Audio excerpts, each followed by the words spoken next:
Okay, hello everyone.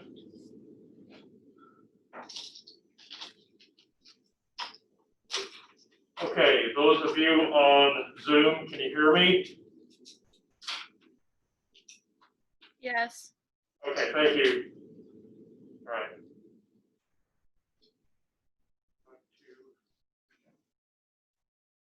Share my screen here. Oops.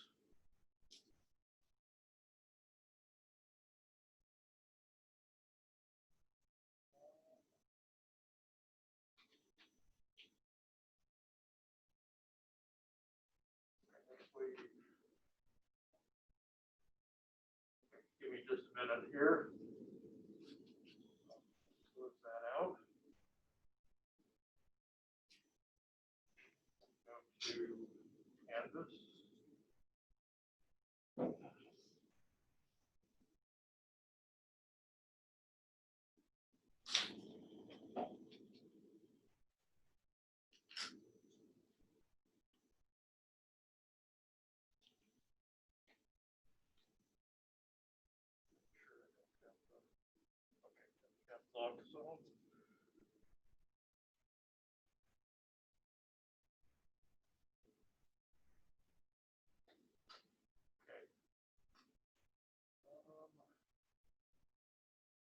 I'm going to pull up chapter 2.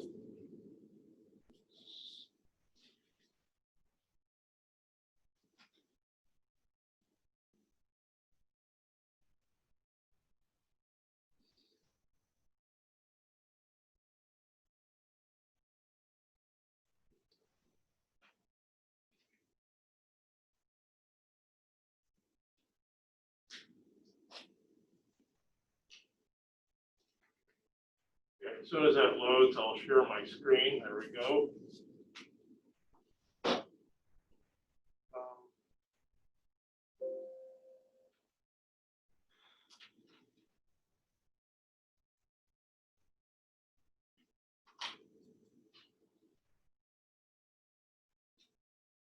All right.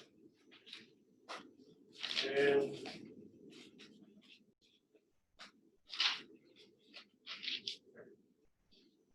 okay, I'm going to share my screen.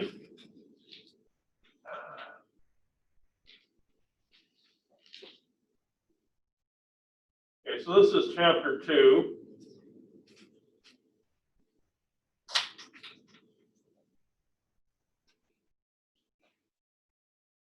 Okay, in this chapter, the first part is largely a review of chemistry 1 and 2. Some of the things we'll talk about include acids and bases. Okay, that turns out to be an important part of organic chemistry. We'll talk about intermolecular forces, which is also significant concept as far as predicting physical properties as well as chemical properties. And then the idea of functional groups, okay, that will be something new.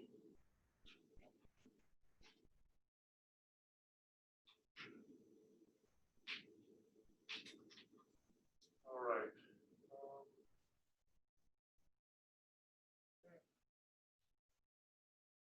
We've got a few more people joining, and so I'll wait just a second here.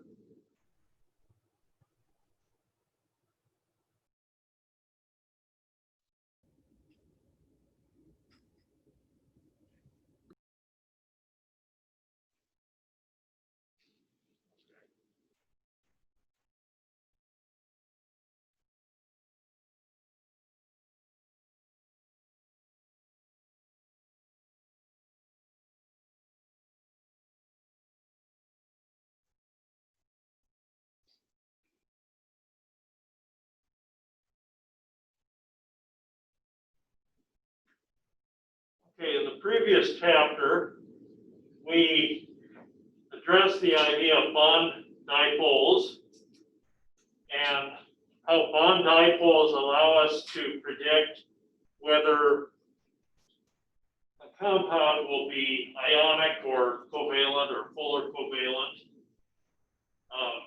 ionic or covalent. Okay, so here are some examples of bond dipoles. In this case, it's carbon-carbon bonds. Ethane, of course, has no bond dipole. Methylamine is polarized toward the nitrogen. Nitrogen is more electronegative than carbon. Oxygen is even more electronegative. And then if we have an ionic compound, that's especially polar. In this case, we have 4 bonds to nitrogen, so nitrogen will carry a plus charge. Dipole moments not only depend on the differences in electronegativity, they also depend on the amount of charge and the distance of separation. Okay, so that's why chloromethane is showing as being more polar than the CO bond in methanol, because there's more charge separation. This is a longer bond.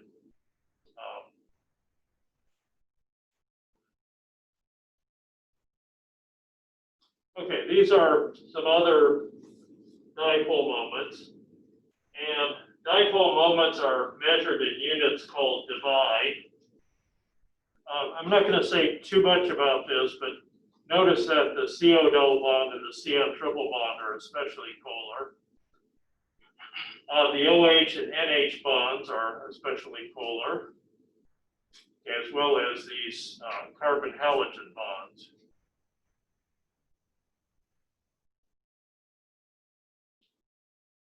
Okay, so the last couple of slides were about bond dipoles. Now, a molecule can have polar bonds. It can have polar bonds, but it may be a nonpolar or polar molecule. Okay, it all depends on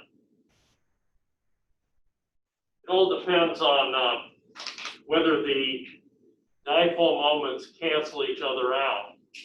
Okay, because the molecular dipole moment is a vector sum of the bond dipole moments. In the case of chloromethane, which is shown on the left, the carbon-chlorine bond is polarized toward the chlorine.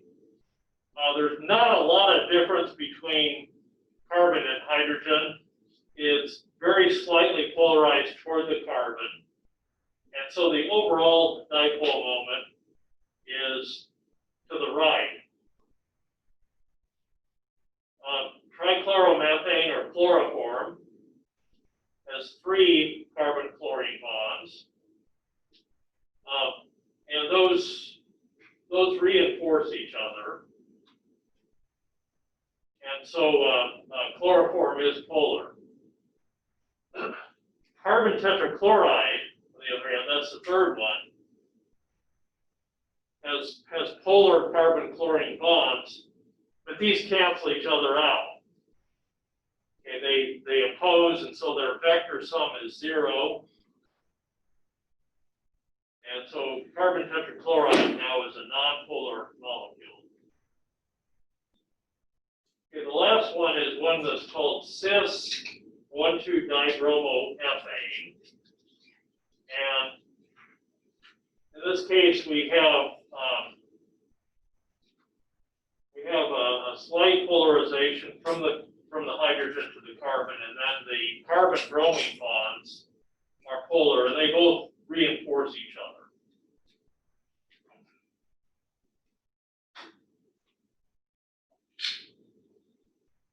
Okay, this is an isomer of the last one, and that is,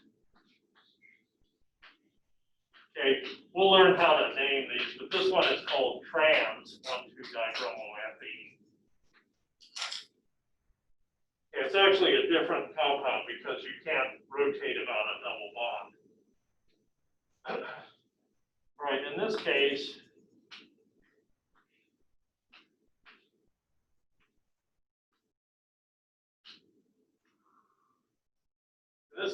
the bond dipoles actually oppose each other. And so this would have a 0 overall dipole moment.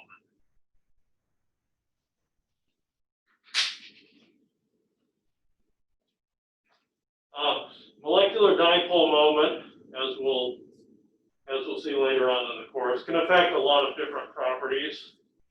Okay, such as solubility.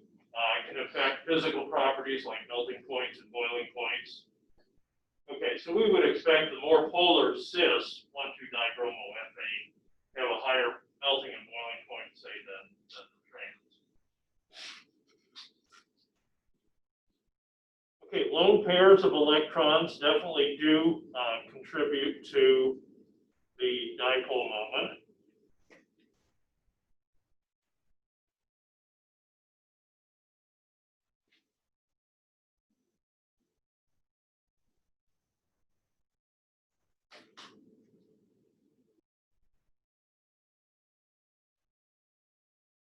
Okay, so here we have ammonia, and because ammonia has 4 electron-rich groups in a tetrahedral arrangement, the lone pair repels the hydrogen. So this is not planar.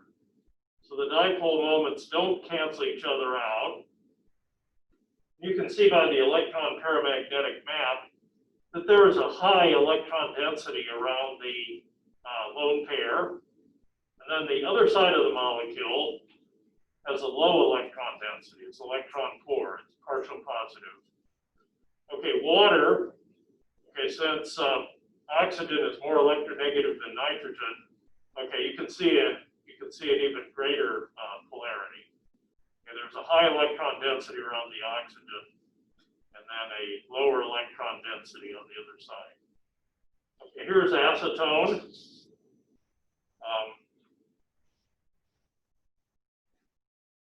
Acetone has a large molecular dipole moment. And then this is one that's called acetonitrile. Okay, it has an even larger molecular dipole moment. Okay, next we'll review intermolecular forces. Intermolecular forces, that is forces between molecules, their strength of attraction will influence such properties as melting point, boiling point, and solubility of compounds. We will review 3 main intermolecular attractive forces. These are dipole-dipole, London dispersion, and hydrogen bonding. Hydrogen bonding can be considered an especially strong type of dipole-dipole interaction. Some other types of intermolecular forces include like ion dipole, okay, which would occur when say sodium chloride dissolves in water, you have solvated ions and also ion-ion attractions. Dipole-dipole interactions result from the approach of two polar molecules. If they're positive and negative ends approach, the interaction's an attractive one. If two negative ends or two positive ends approach, the interaction is repulsive. Okay. In a solid or a liquid, molecules are mostly oriented with the positive and negative ends together, and the net force is attractive.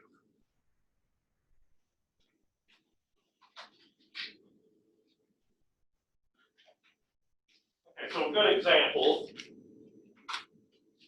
would be, say, acetone.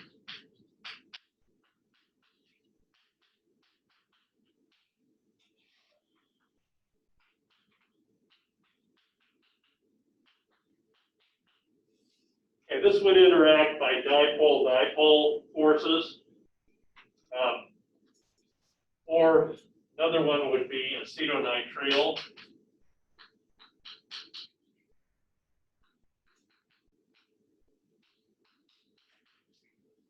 Okay, we can think of these as being like little bar magnets, where the north pole of one bar magnet attracts the south pole of the other. If I turn this around,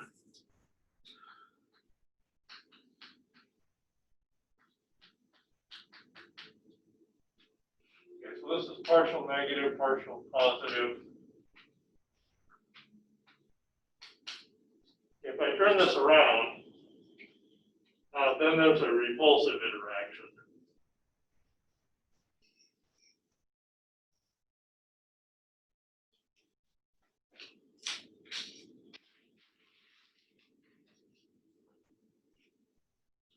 Okay, here's another illustration of dipole-dipole interaction.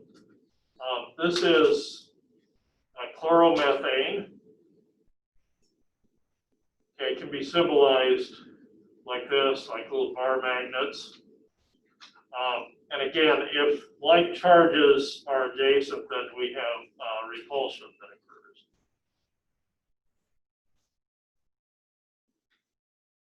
Okay, London dispersion forces are the weakest type of intermolecular force. This was actually named after someone named Fritz London rather than the capital of the United Kingdom.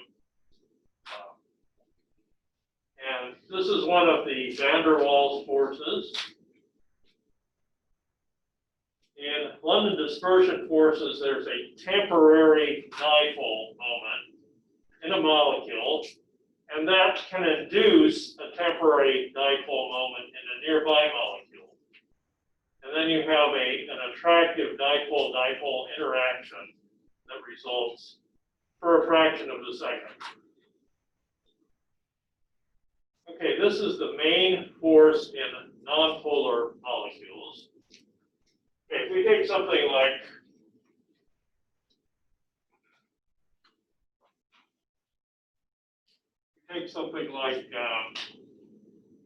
say a bromine molecule, Br2.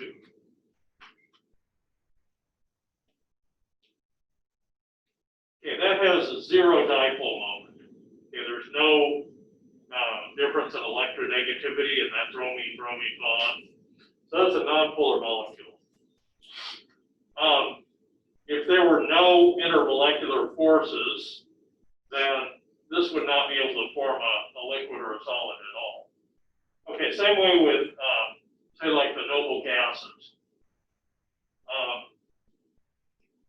They're all non-atomic elements,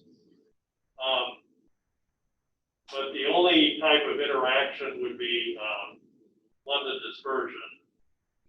And you actually have to get the noble gases pretty cold in order to get them to form a liquid.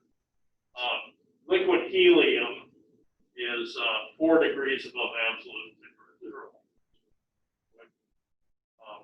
So it's very, very cold. Okay, so what happens here is, since there's no dipole moment, there's a shifting of electrons to one side, which creates a temporary dipole. So it leaves one end positive, partially positive for just momentarily. That can induce a change in a nearby molecule. But this is pretty weak. If we compare something like methane, okay, which is CH4, it has a molecular weight of 16. Okay, we compare that to water, which has a similar molecular weight, 18. Okay, because of the difference in intermolecular forces, these have very different boiling points. Okay, this has a boiling point of 100 degrees Celsius. And this one has a boiling point of about minus 160 degrees Celsius. And the two molecules are about the same size. This one is attracted by hydrogen bonding, which is what we'll talk about after London dispersion. Okay, so here we have dispersion forces. Okay, the electron distribution is somewhat random. With a larger molecule, the electron cloud becomes even more fluid. That's why they say it's more polarizable.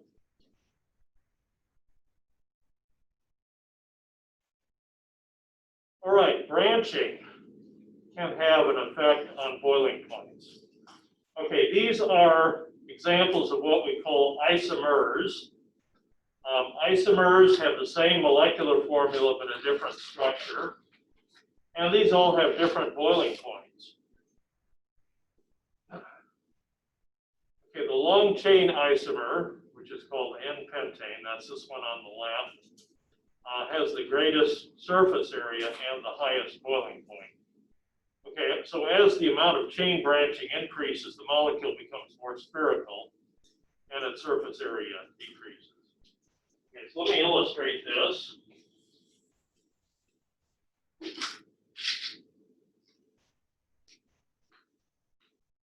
Okay, so in the video, I talked about line angle formulas. Okay, so this is a line angle formula. This is a shorthand representation of CH3, CH2, CH2, CH2. Okay, so that's a compound on the left.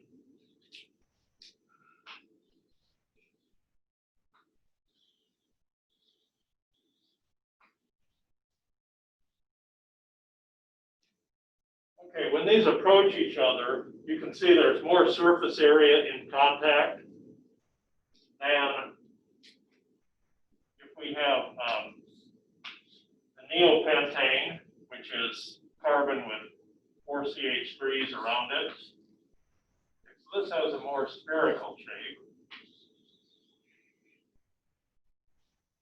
And you can see there's much less surface area in contact for London dispersion forces to take place. Okay, the one in the middle is intermediate. Okay, so here are the boiling points. This boils at 36, and this is 26, and this is 10 degrees. All right, hydrogen bonding is an especially strong type of dipole-dipole attraction. Organic molecules must have a NH or OH to be able to form this kind of hydrogen bond. Okay, it's not sufficient to just have nitrogen or oxygen present. We also have to have nitrogen with 1 or 2 hydrogens and an oxygen with a hydrogen. hydrogen from one molecule is strongly attracted to a lone pair of electrons on the oxygen or nitrogen of another molecule. OH is more polar than NH, so alcohols have stronger hydrogen bonds. Okay, we'll talk a little bit about functional groups toward the end of the chapter. But something with an OH is called an alcohol.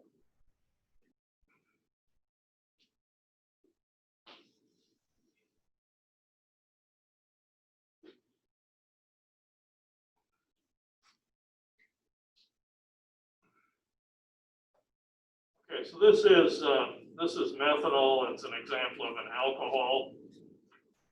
There are two lone pairs on the oxygen, and those two lone pairs represent a high electron density. The hydrogen has a very thin electron cloud around it, and so all it has is just a proton in the nucleus, and that proton is partially exposed. So there's a really strong attraction between this electron pair and the proton that's in the nucleus. Okay, the same thing can happen with NH bonds, although they're not as strong as OH hydrogen bonds.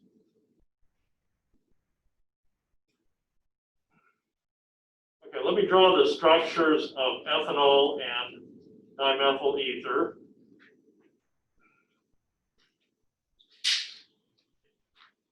Okay, these are isomers. They have the same molecular formula.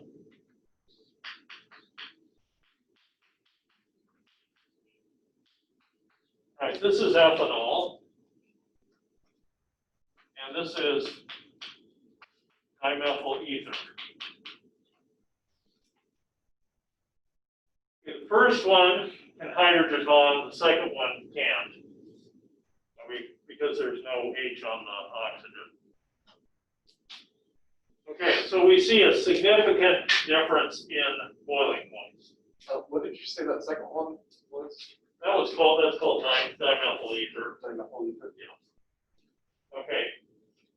So ethanol boils at 78 Celsius. Dimethyl ether, of course, is a gas at room temperature. It boils at minus 25 Celsius. Okay, and then the second pair. Okay, this compares ethanol with ethylamine.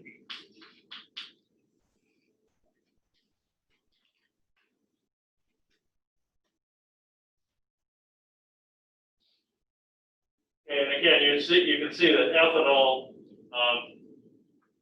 because there's stronger hydrogen bonding with the OH than the NH, that has a higher boiling point than ethylamine. And these both have very similar molecular weights. Okay, so this is 78, this is 17.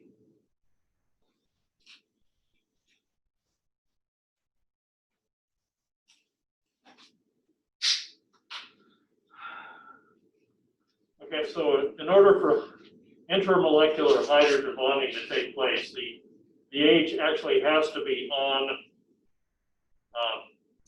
a hydrogen, actually has to be on a nitrogen or an oxygen.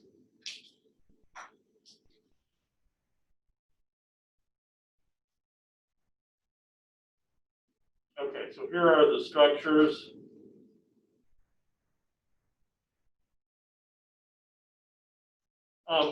Polarity can affect solubility. Okay, the general rule is like dissolves like, what that means is polar dissolves polar, non-polar dissolves non-polar solutes. Molecules that have similar intermolecular forces can mix freely.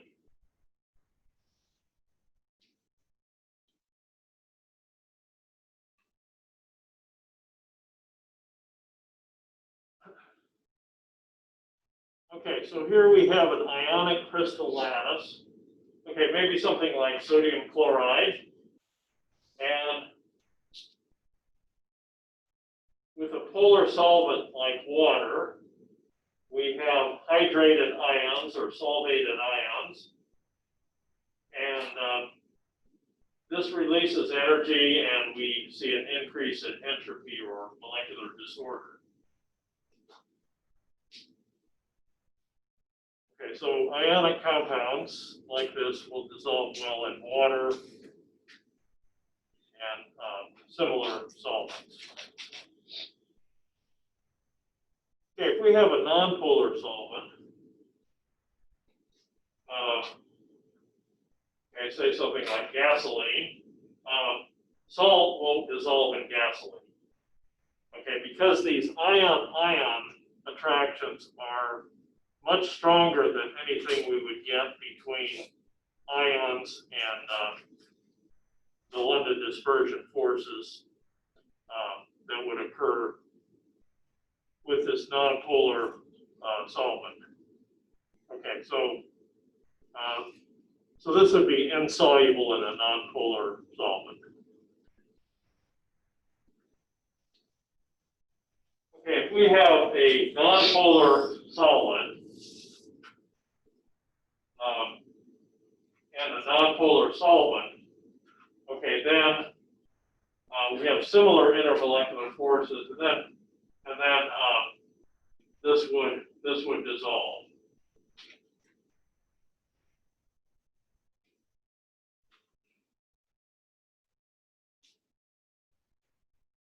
Okay, so this would be nonpolar solid.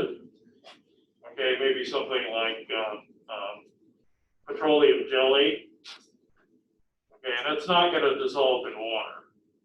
Okay, yeah, because the hydrogen bonds are stronger than anything we would get by interacting water with nonpolar molecules.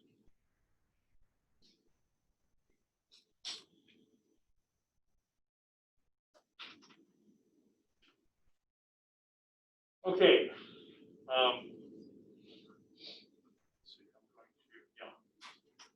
That slide there is kind of out of place. We'll come back to that. Okay, something that dissolves in water is called hydrophilic, whereas something that doesn't dissolve, okay, like petroleum jelly or gasoline or something like that, or olive oil, would be hydrophobic.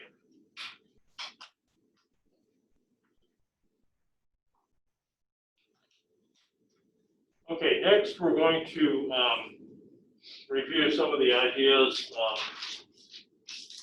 as far as acids and bases. I'm going to go through this first one really quickly. This only applies to water. The Arrhenius acids are substances that dissociate in water to give hydronium ions. Bases are those that produce hydroxide ions when they dissolve in water. Okay, these are some examples. We're actually not going to use that definition, that model, but we'll be using this one a lot, the Bronsted-Lowry acid-base definition.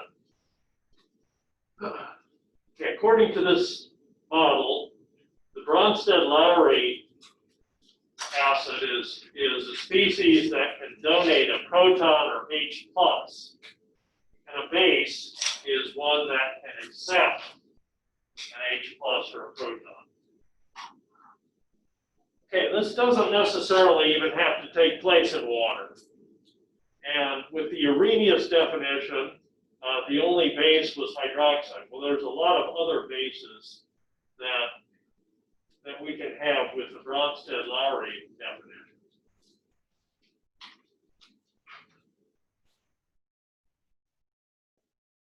Okay, so this is both an Arrhenius and a Bronsted-Lowry reaction, the first one. HCl is a proton donor. Hydroxide is the acceptor because when it accepts a proton, it becomes water. Here we have sulfuric acid and ammonia. sulfuric acid gives up a proton, and it lost an H and a plus, so it becomes HSO4 minus. Okay, ammonia was neutral. When it gains an H and a plus, it becomes NH4 plus. Okay, so there's a change in charge as well as a change in the hydrogen content.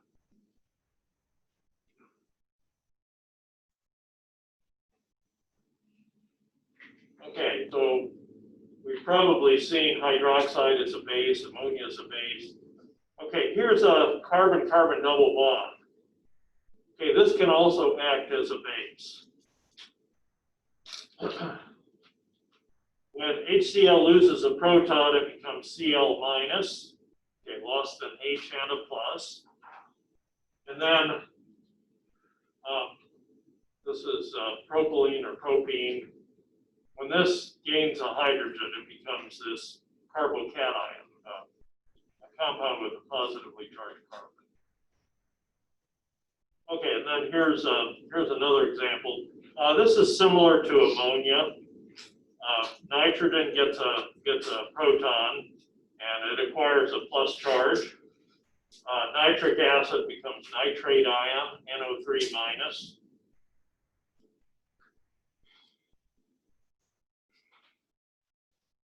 Okay, when a Bronsted-Lowry acid-base reaction occurs, okay, what you obtain is the conjugate acid and the conjugate base.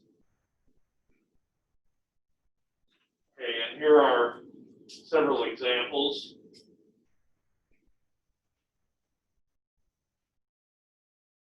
In the first example, water is acting as a base, and its conjugate acid is hydronium.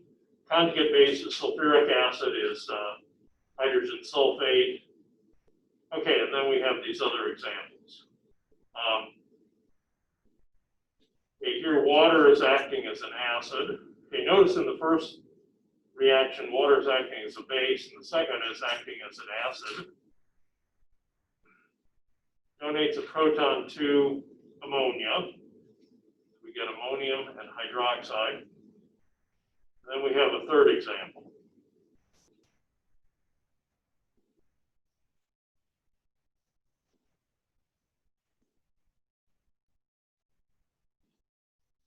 Okay, next we're going to review acid strength. This does not refer to concentration, but rather it describes the extent of equilibrium. Right, so the strength of an acid can be expressed in terms of the Ka. The Ka is hydronium times the conjugate base over the undissociated acid. Right, we leave water out of the equilibrium expression. Okay, so it's hydronium times A minus over Ha. The larger the Ka, that is, the farther it goes toward products, the stronger the acid it is. Okay, this is kind of small print. But here we have several examples of acids. All right, the first one is HCl. It's considered a strong acid. Its Ka value is 1 times 10 to the 7th. We'll also talk about pKa. pKa is minus the log of the Ka, so 10 to the minus 7th minus the log of that is 7, or minus 7. I'm sorry, 10 to the 7th minus the log of that is minus 7. Okay, so HCl has a large Ka and it has a large negative pKa. Okay, so the larger the Ka and the smaller the pKa, the stronger the acid. Okay, so that's included for comparison as an example of a strong acid. Okay, then we have the hydronium ion, which is negative 1.7. Then we have all these weak acids. We'll talk a lot about carboxylic acid, especially second semester. Okay, these typically have pKa values of about 4 or 5. Here's water, it's 15.7 for its pKa. And then down here we have ammonia and methane. And one of the previous slides, we talked about ammonia as a base. Here, this is ammonia as an acid. Okay, so the conjugate base of ammonia would be NH2 minus. The conjugate acid is NH4 plus. Ammonia is an extremely weak acid. Its pKa is about 36. Ka is 10 to the minus 36. And then methane, CH4, its conjugate base is the methyl anion, CH3 minus, and its pKa is about 50. Okay, there's a correlation between acid strength and base strength. Okay, the stronger the base, the weaker its conjugate acid. Okay, so HCl is the strongest acid. Okay, it completely gives away its protons. It doesn't. Chloride doesn't want the proton back. So chloride's a really weak base. Down at the bottom, okay, methane and ammonia are extremely weak acids, but their conjugate bases are extremely strong. Okay, so NH2 minus and CH3 minus have a great tendency to grab onto a proton.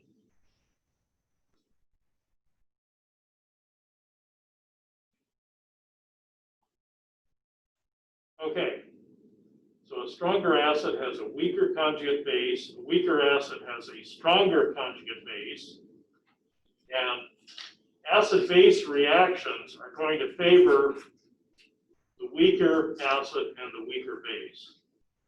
Okay, so the equilibrium is always in the direction of stronger to weaker. Okay, so HCl and water.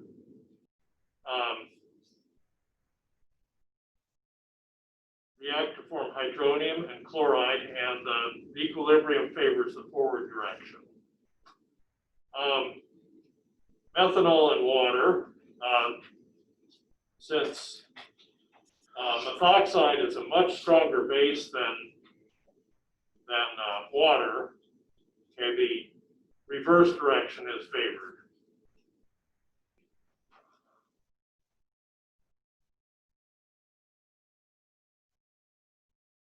All right, so an acid-base equilibrium favors formation of the weaker acid and weaker base.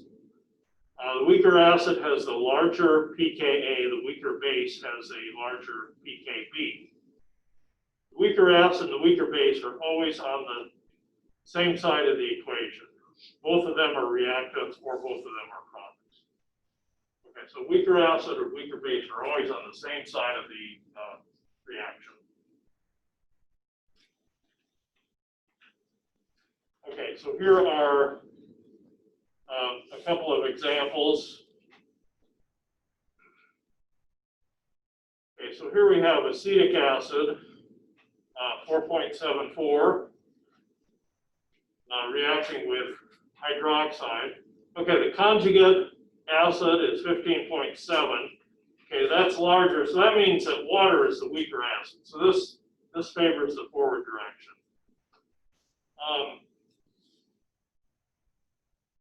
Here we have water is 15.7, and then on the other side we have acetic acid, which is 4.74. Okay, so this is weaker to stronger, so this is not favored. Instead, the reverse reaction will be Okay, I think we're about out of time, so I'm gonna go ahead and stop here.